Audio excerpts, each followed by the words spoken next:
Образованието и медиумската писменост се најважните средства во борбата против дезинформациите, смета председателот Пендаровски.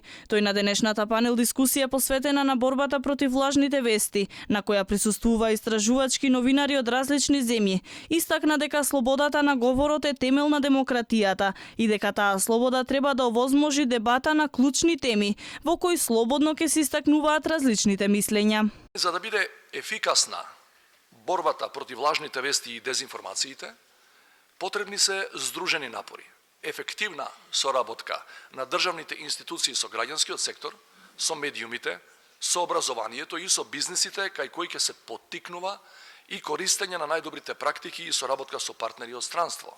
На панел дискусијата се обрати амбасадорката на Соединетите Американски држави Кейт Брнс, која порача дека пред да се објави, мора да се провери. Пораките на социјалните мрежи треба да се објавуваат по принципот мисли пред да кликнеш и провери пред да споделиш. Сведоци сме дека на случаеви во кои фактите се точни, но ако пребараш на Google, тие се различни. Инаку одредени истражувања покажале дека граѓаните при политичко информирање најмногу се информираат преку телевизијата, а најмалку од печатените медиуми. Додека пак истражувањето на еден од присутните истражувачки новинари покажало дека дури 70 држави се служеле со дезинформации во предизборни кампањи.